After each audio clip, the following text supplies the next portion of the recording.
refait le H, l'émission exclusivement consacrée au HBC Nantes, chaque semaine dans la HBC Nantes Family. En présence d'invités, supporters, bénévoles, journalistes, nos spécialistes analyseront sans phare l'actualité du HBC Nantes.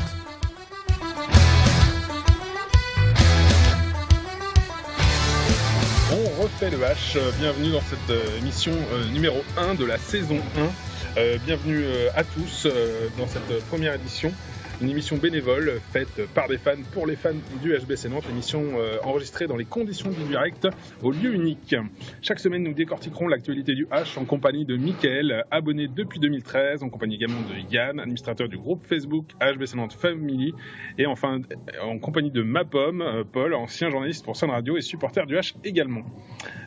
Pour cette première émission, plusieurs sujets à aborder, la gestion d'intersaison, notamment avec les feuilletons Claire et Anti, les ambitions du H pour cette saison annoncée par le club Champions League et Final Four EHF, et également donc du coup un point sur l'effectif. Est-il suffisant selon vous pour atteindre ces objectifs?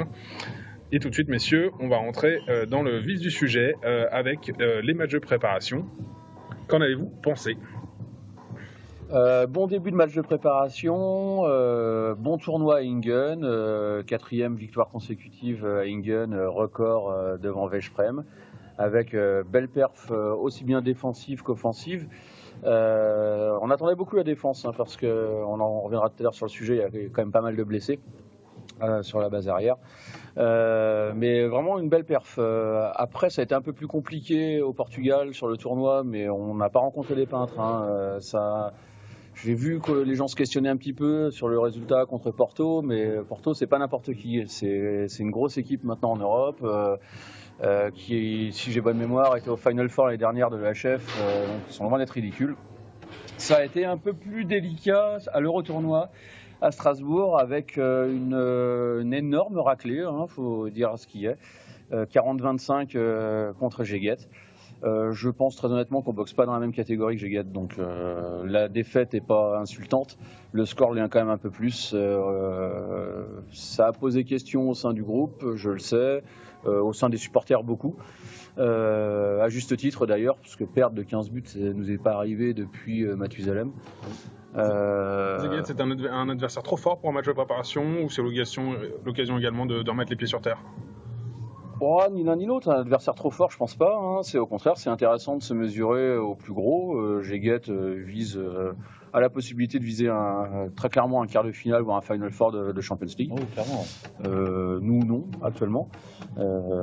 D'ailleurs, on a vendu des abonnements, pour ça, on n'y est pas. C'est un autre sujet.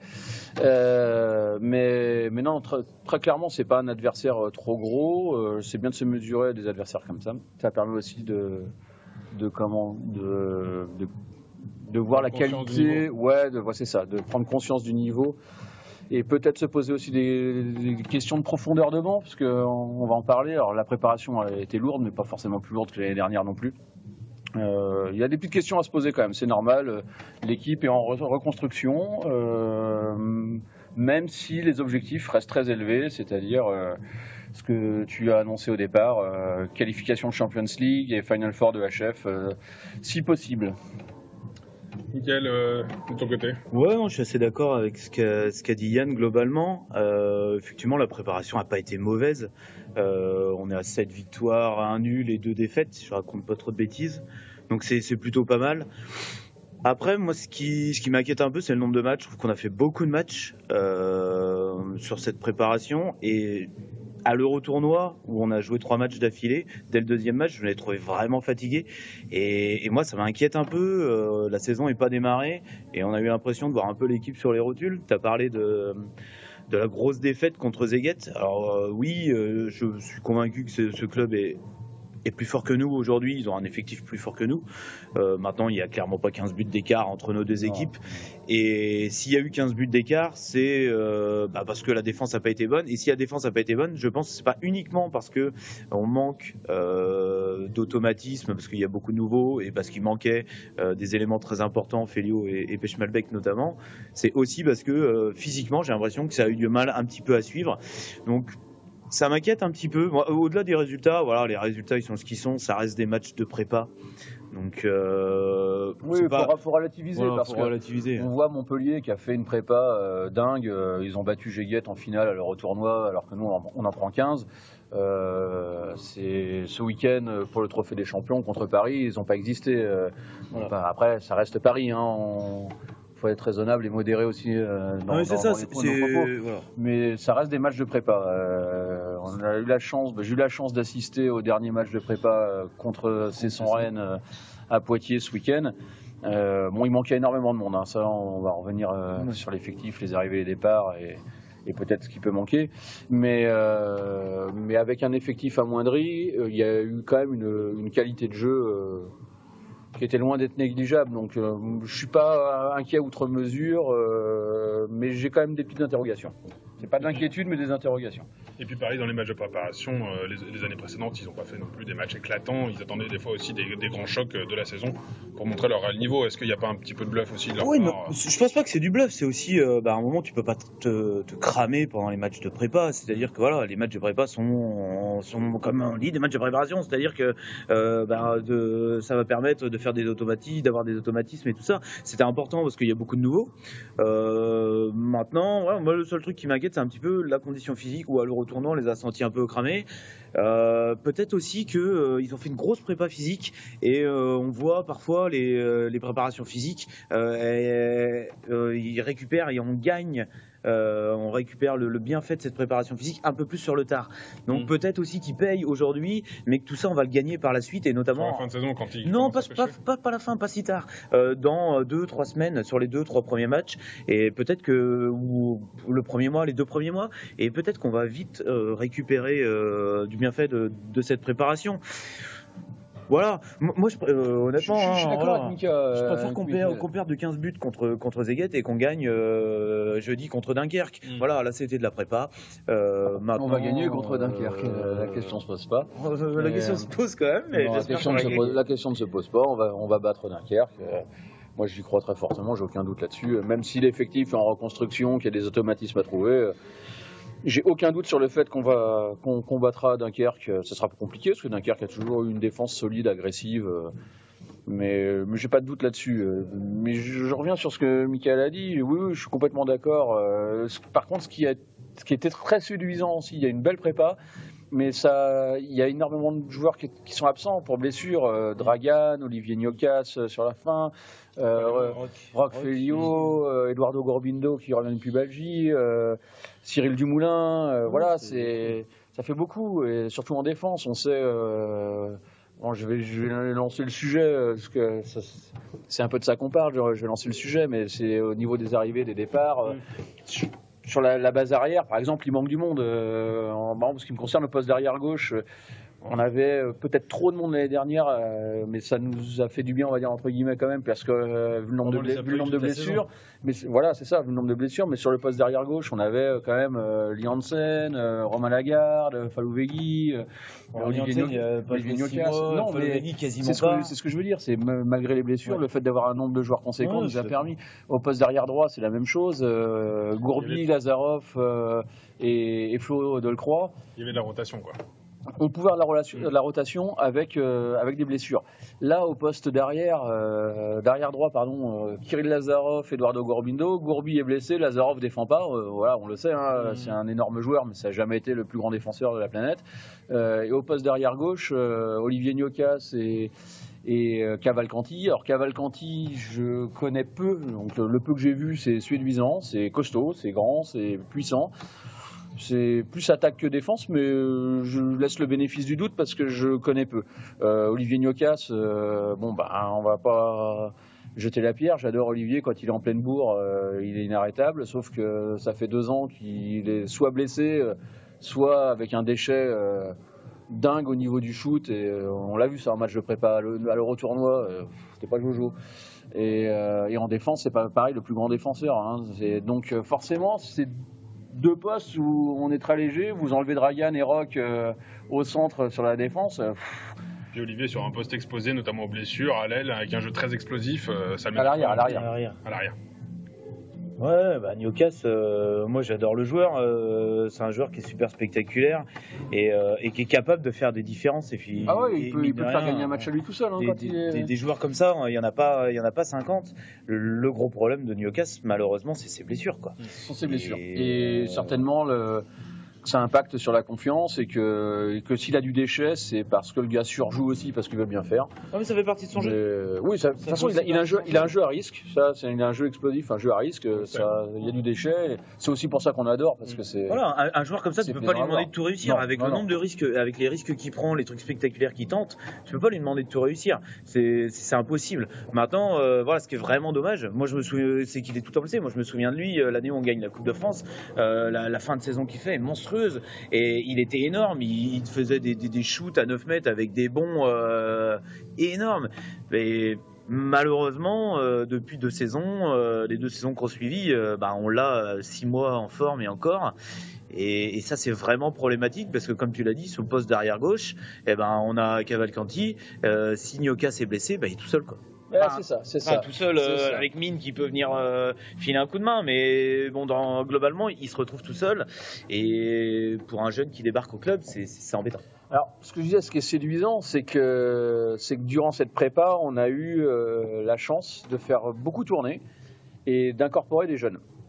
Et notamment sur le dernier match où là c'était flagrant, puisque ni Cavalcanti, ni Rakovnicek, ni Olivier Nyokas, ni Dragan Pechmalbek, ni Eduardo Gorbindo, je vais tous les citer mais ça fait un peu de monde, ne jouaient. Donc on s'est retrouvé la grande majorité du temps à jouer avec Petro, Briet et Pelechenko.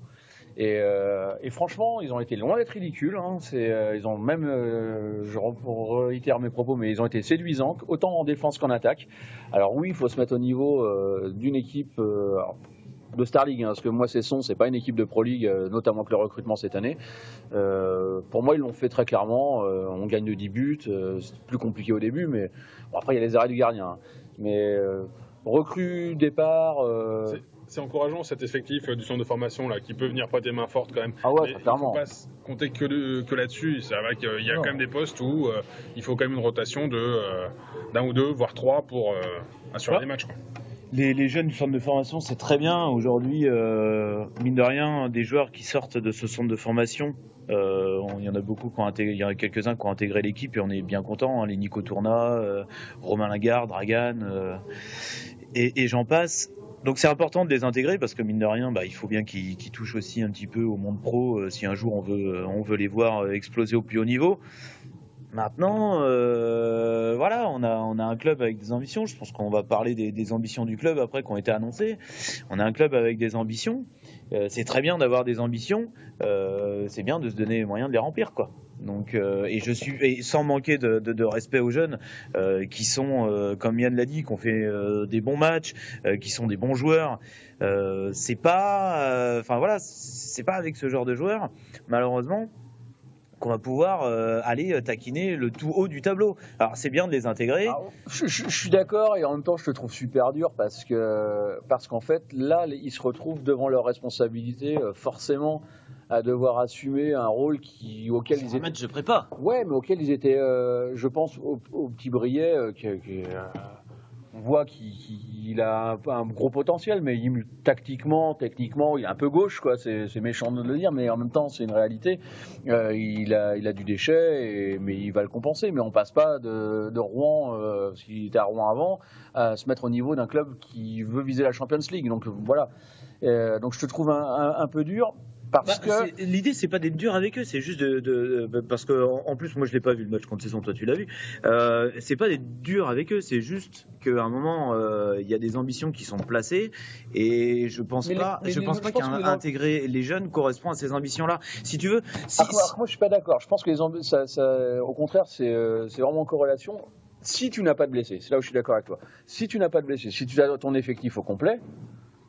Alors on aura toujours des blessés, mais là c'est quand même dingue. On se retrouve à avoir un paquet de mecs en même temps en début de saison. Mais si tu as en fait ton équipe au complet, ton groupe au complet, et que tu incorpores ces jeunes-là, il n'y a aucun problème pour moi. Au contraire, et puis ils auront du temps de jeu. Alors justement, cet effectif par rapport aux ambitions du club, à savoir la Champions League, le Final Four au HF, qu'est-ce qu'on peut en attendre? Est-ce que l'effectif il est au point? Est-ce que le club est au point? Ça vous paraît atteignable ces objectifs ou là c'est compliqué? Moi je pense que c'est atteignable si. C'est atteignable, mais si on a- compliqué. si on a- alors déjà ça va être compliqué.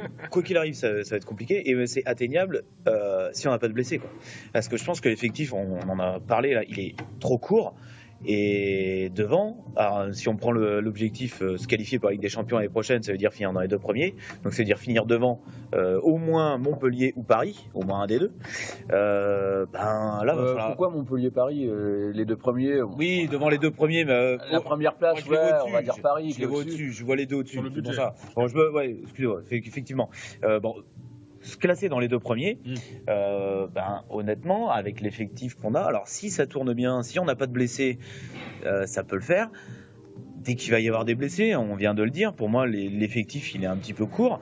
S'il faut compléter avec des jeunes, avec toute la bonne volonté qu'ils ont, et même avec le talent qu'ont certains, je pense au petit Damatrin, qui a pratiquement pas joué sur les matchs de prépa parce qu'il était aussi en équipe de France. Ouais, il était aussi Il était en équipe de France. 19, hein. Voilà. Je pense que c'est un des plus bels espoirs qu'on a aujourd'hui si on regarde l'équipe de N1. Il va falloir qu'il canalise un peu, hein, parce que sur l'équipe de France, il a mis quelques buts, mais il a un taux de déchets qui est quand même un peu impressionnant. Quoi. Est-ce que Ouais, justement je pense que- ça, je c'est pense pas des que sur- réglages je à pense que sur faire le quand on est potentiel. épaulé par des joueurs d'expérience? Je pense que ça. Ah oui, ça, Mais c'est juste évident. Il a énormément de potentiel, ça, je suis d'accord. Alors, Si je termine le raisonnement, pour atteindre une des 2 premières places du championnat et le Final Four de la chef, je pense pas que c'est avec des jeunes pour remplacer les éventuels blessés ou les éventuelles méformes qu'on va forcément y arriver. Ou alors les mecs ils explosent dans la saison alors qu'on s'y attend pas vraiment et puis ça marche. Mais là, moi je me sens un petit peu juste. Et du coup, je trouve que je suis d'accord avec toi, mais en même temps, cette année, l'équipe est plus complète. C'est mon avis, hein, mais elle est plus complète que la saison dernière, avec un recrutement qui a été assez judicieux. Sébastien Augustinussen, par exemple, peut jouer autant à l'aile droite qu'à l'arrière droit, notamment en défense. D'ailleurs, il tourne à ce moment-là quand il est en défense avec Kirill Lazarov. Rokovnicek comme Mine sont demi-centre, mais peuvent jouer aussi au poste d'arrière gauche. Donc à un moment donné, on peut avoir quelque chose qui tourne. C'est un effectif qui est plus modulable? Qui est plus modulable à mon avis.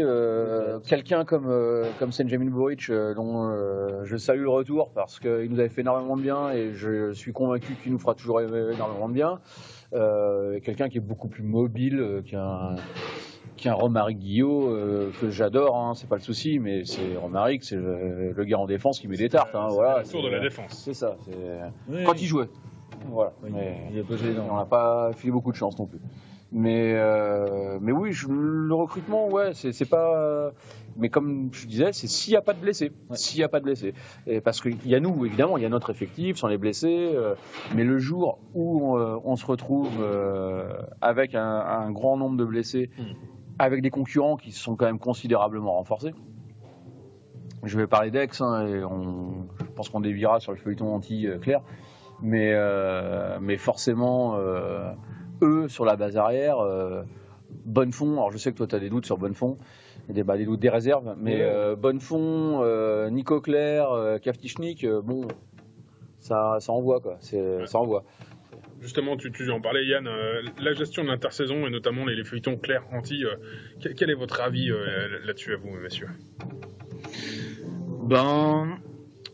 En fait, moi je trouve que sur cette gestion de ce sujet, c'est pas l'intersaison que ça a marqué, c'est la fin de saison dernière.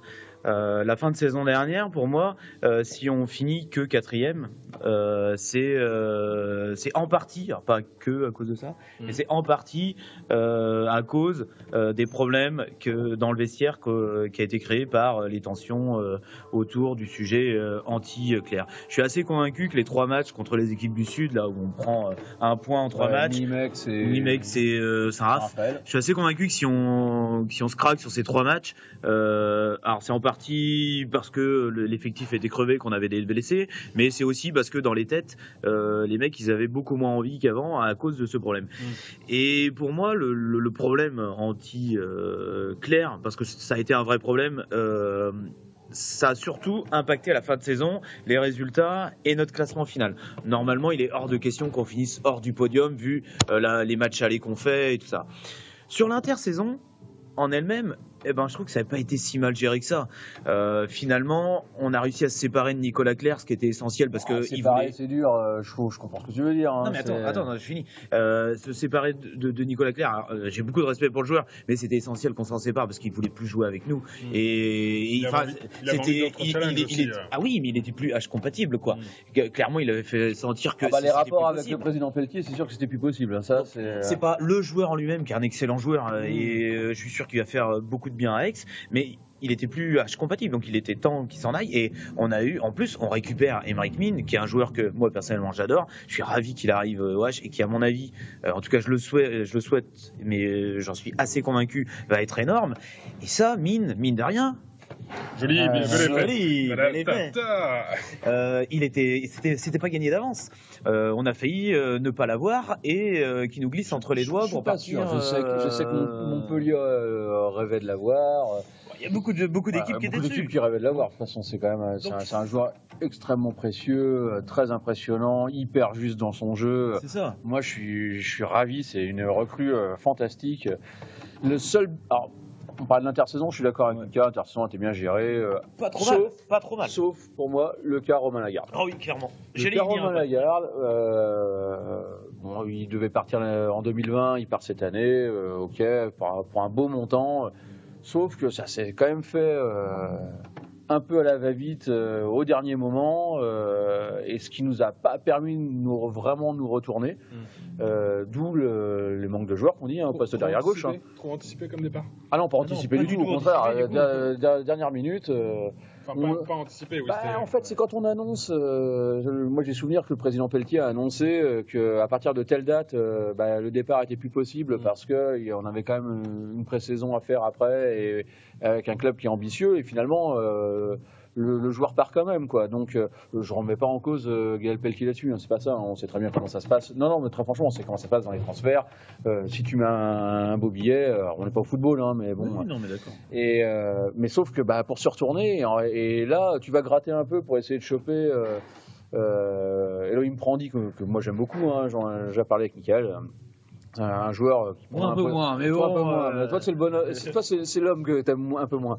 Mais le joueur est absolument phénoménal.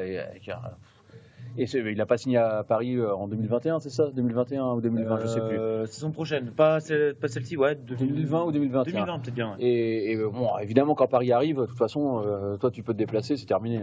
Voilà. Mais s'ils viennent chercher un joueur pareil avec un potentiel de dingue, c'est pas non plus pour rien. C'est pas que pour le côté bling bling du mec que t'aimes pas trop. Non, bien sûr. Je t'ai toujours dit que je reconnaissais le talent du mec. Non, mais moi aussi, aucun problème. Le côté bling bling aussi m'insupporte. Mais bon, le côté bling bling. Si on doit résumer, donc finalement Nicolas Clerc avait fait son temps au H, il avait envie d'autres challenges.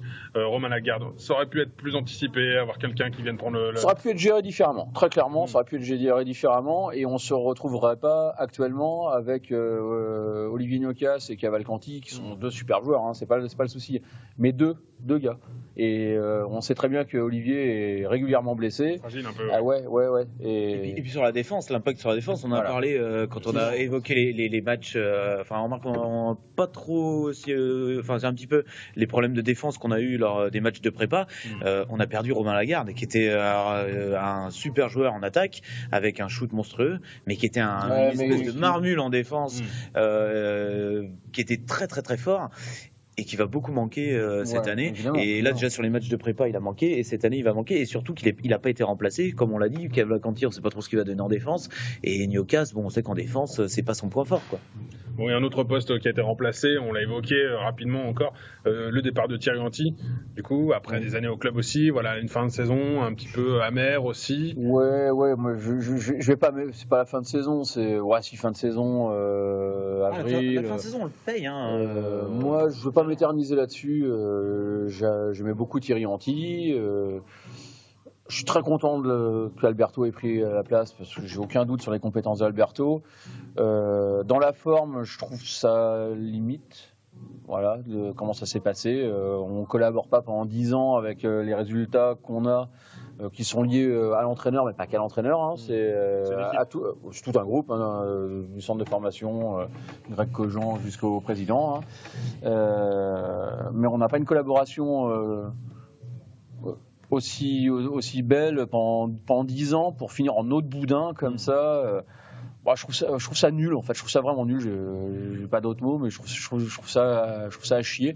Après, qui n'était pas à la hauteur de cette relation qui a duré 10 ans. Ouais, puis qui n'est pas à la hauteur du club et des valeurs en fait qu'il essaye de promouvoir à longueur de temps. Donc je trouve ça assez nul. Après, j'ai pas aimé non plus la fin de Thierry Henty très théâtrale sur les réseaux sociaux. On peut comprendre qu'il soit touché dans son amour-propre, dans sa chair. C'est normal qu'il y ait de l'amertume. Mais bon, ça ne servait à rien. Voilà, c'est fini, c'est fini. La forme n'était pas cool, vraiment pas cool. Nouvelle page, on repart avec quelqu'un d'autre. Alors après, c'est pas le côté anti-Entre-Rios là maintenant, c'est plus, malgré les ambitions, c'est quand même une année en reconstruction, parce qu'il y a quand même beaucoup de joueurs qui changent. On est toujours aussi ambitieux, mais ça va. Je sais pas si c'est le meilleur cadeau pour Alberto Entre-Rios de repartir avec autant d'ambition et une équipe nouvelle. Alors, peut-être, hein, là-dessus, c'est une question que je me pose. Le fait de repartir avec un effectif quand même partiellement renouvelé, est-ce que c'est pas aussi lui faire confiance pour lui dire... Par contre, c'est clairement lui faire confiance. Ça, c'est évident, c'est clairement lui faire confiance, mais c'est pas aisé. Pour moi, il aurait été plus logique que Thierry Henty finisse son mandat, voire on le prolonge, il fasse encore 2 ans. Mais est-ce que Alberto avait envie de tenir encore 3 ou 4 ans? C'est pour ça que ça s'est accéléré. Je pense non, clairement non, mais ça aurait été logique. Peut-être que d'autres lui auraient fait des propositions aussi, Alberto. Il y a juste titre. Quelqu'un qui a un palmarès pareil et des compétences pareilles, c'est normal. On a quand même quelqu'un de précieux chez nous. Hein. Je ne remets pas du tout en cause les compétences d'Alberto Entre-Rios. C'est loin de là. On ne les connaît pas tant que ça finalement, parce que c'est son premier vrai job de coach. Ouais, il a un palmarès énorme en tant que joueur. Mais coach adjoint depuis quelques années. Si ça passait pas bien... Ça n'a pas été comme ça. Greg Cogent a été coach adjoint. Bon, bah voilà. Greg Cogent, Thierry Henty, coach adjoint. Ah non, mais je remets pas en question. Je remue un peu les vieux cadavres il y a quelques années. Mais bon, voilà, s'il est retourné au centre de formation, c'était pas juste parce que le centre de formation, c'était le truc qui l'excitait le plus. Hein. Je pense que la relation aussi entre les deux n'était pas la plus épanouissante, ni pour l'un ni pour l'autre. Voilà. Bon, après, les 6 derniers mois, Entre-Rios, Henty, il faisait pas la chenille à la fin de chaque victoire. Hein, non, c'est sûr. Bon, justement, là, on évoquait donc les départs, les arrivées. Tu as le droit de parler sur Henty. Bien sûr, si, Mika, je t'en prie. Ah bon. Justement, sur Thierry, pardon, excuse-moi. En plus, je t'embête, mais j'ai pas grand-chose à rajouter. Yann, il a à peu près tout dit. Moi aussi, je suis un gros fan de Thierry Henty, gros fan du personnage avec lequel j'ai eu l'occasion de discuter quelques fois. C'est vraiment un grand monsieur, je trouve qu'il a apporté énormément au Wash et je suis un petit peu dégoûté de la manière dont ça se termine. C'est un monsieur qui aurait mérité un super hommage et qui est parti par la toute petite porte alors qu'il aurait mérité de sortir par la grande. Et bon, là-dessus, en plus, j'en veux pas plus que ça aux dirigeants parce que je pense que les torts sont clairement partagés, ils ont pris une décision à un moment que Thierry Henty l'a mal pris à juste titre, mais que la sortie théâtrale qui a été mal prise par les dirigeants a fait que on n'a pas eu le droit à un bel hommage. Et je pense qu'aujourd'hui tous les supporters du H ont un peu un petit passement au cœur en pensant à Thierry Henty et qu'ils n'ont pas eu le droit à une belle soirée comme le H en a fait pour Arnaud Siffert, pour Alberto Entre-Rios et pour d'autres. Et Thierry Henty, il en méritait une magnifique et malheureusement, il ne l'a pas eu. Et voilà, je voulais juste parler de ça et puis je désespère pas qu'un jour le H organise un petit truc, fasse revenir un Thierry Henty et qu'il y ait quelque chose qui soit fait. Alors pas dans 5 ans parce que ça aura plus d'intérêt, mais voilà, j'ai pas beaucoup d'espoir que ça se fasse très honnêtement, mais j'aimerais bien qu'il y ait quelque chose qui se fasse parce que aurait pu être plus belle quoi. Ouais, parce qu'il le mérite parce que mine de rien il a pas tout fait tout seul, mais il en a fait beaucoup et il mérite, je pense qu'il mérite quelque chose. de la part du HBC. Une reconnaissance, il mérite quelque chose. Et en plus, tout le monde en a envie. Il a la reconnaissance du public. Hein. Voilà, ouais, mais ça suffit pas. Je sais, ça suffit pas. Faut marquer pour le coup. Pour moi, ça suffit pas. Faut marquer le coup comme quand en NBA, t'enlèves le maillot d'un joueur. Voilà, exactement. Ce genre de choses. C'est normal. Donc je sais pas si M. Pelletier écoutera le podcast ou s'il y a des dirigeants qui écouteront ce podcast. Mais bon, sachez, je pense que ça me fera plaisir à moi, mais aussi à beaucoup de monde. Donc voilà. Moi, c'est le petit truc qui me manque sur Thierry Anti que je voulais rajouter. On lui souhaite le meilleur à Thierry au Sporting. Ouais, bien sûr. Au Portugal, et peut-être qu'on croisera sa route dans de futures échéances. De toute façon, on la croisera. Pas cette année, mais est-ce qu'ils sont en Ligue des Champions, pas nous? Non, le groupe, non, mais l'équipe du H, non, mais nous, on va aller le voir là-bas. C'est prévu, on va aller le voir là-bas. Tu le dis comme ça, tu le balances là. On va laisser annoncer comme ça sur le groupe, on ira au Portugal. Ah oui, c'est prévu. Alors, destination avant le Portugal, Dunkerque, à domicile. Ah, ça fait moi rêver, c'est sûr, ça, Dunkerque, Calais. Voilà, on n'y va pas, ceux qui viennent. Ils viennent, c'est déjà bien. Qu'est-ce qu'on peut attendre de ce premier match là ? Comment on le sent là ? Faut gagner, c'est tout, il n'y a pas le choix. Tu joues à domicile, tu as des ambitions, c'est le premier match contre une défense abominable dans le bon sens, c'est-à-dire qui met des parpaings et qui te secoue bien. Une période quand même. Mais tu vois, l'année dernière c'était le premier match Dunkerque, le même, c'est le tirage, on rencontre Dunkerque, premier match. C'était un bon test parce qu'ils nous ont quand même bien emmerdé pendant 1 heure, pardon. Donc non, ça va être compliqué, mais par contre j'ai pas de doute sur la victoire du H, j'y crois très clairement, très clairement quoi. C'est les matchs de prépa, je vais pas revenir sur les matchs de prépa, mais les matchs de prépa, l'ambition de jeu d'Alberto Entrerrios, ça va mettre du temps à se mettre en place quand même. Ouais, c'est déjà là contre Cesseron. Franchement, le jeu était hyper agréable à voir. Ouais, mais c'est son. Ouais, mais Cesseron pour moi, c'est une équipe de Star League. C'est pas une équipe de Pro League. Quand on voit l'effectif. C'est vrai que c'est un bel effectif. Robin Cantegrel, Flo Delproy, Esterki, Anic. C'est pas dégueu quoi. Non, c'est vrai qu'ils ont un bel effectif. Et justement, pour revenir sur l'effectif de Dunkerque, là, dirigé par Patrick Casal, est-ce qu'il y a des postes ou des joueurs comme ça qui vous semblent plus à surveiller que d'autres ? Moi, j'ai jeté un petit coup d'œil, je crois pas qu'ils aient recruté énorme. L'effectif, il est resté à peu près. Ouais, mais c'est une bonne chose, ce qui est une bonne chose pour eux, parce que l'effectif constant, ça permet d'éviter la petite période de réglage. Super paire de gardiens avec les gardiens. Bélassène, le jour où il est en feu, il peut te tuer un match. Il peut te tuer un match, mec. Égal à lui-même, Baptiste Buteau, super ailier. Dylan Garin, énorme joueur, on le sait très bien. Après, le problème, c'est ses blessures aussi. Problème de physique. Mais c'est un super mec. Moi, j'aime bien leur arrière gauche Langaro, le Brésilien, là, qui a un gros bras. J'aurais bien aimé voir chez nous. Qui est un joueur. Qui est un joueur efficace. Moi, c'est un gars que j'aurais bien aimé voir chez nous, très honnêtement. Avoir 3 arrière gauche pour remplacer Romain Lagarde, c'est un mec qui m'aurait vraiment fait plaisir à voir. C'est un mec intéressant. Donc non, mais c'est une belle équipe Dunkerque. Faut pas. Évidemment, là on va parler Paris, Montpellier, Nantes, Chambéry, Aix, Nîmes. Mais ils sont en dessous de nous. Voilà. Ils sont en dessous du groupe qui va jouer l'Europe, pour moi. Ouais, ils sont en dessous de ces 6 là. Voilà. Maintenant, sur une belle saison, ils peuvent aller taquiner là 5-6e s'ils font une grosse saison. Mais je pense qu'ils sont quand même un peu en dessous. Après, voilà, leur effectif, il y a eu des retouches, il y a eu 3-4 départs, 3-4 arrivées à peine. S'ils peuvent envoyer un peu du jambon chez les autres et pas chez nous.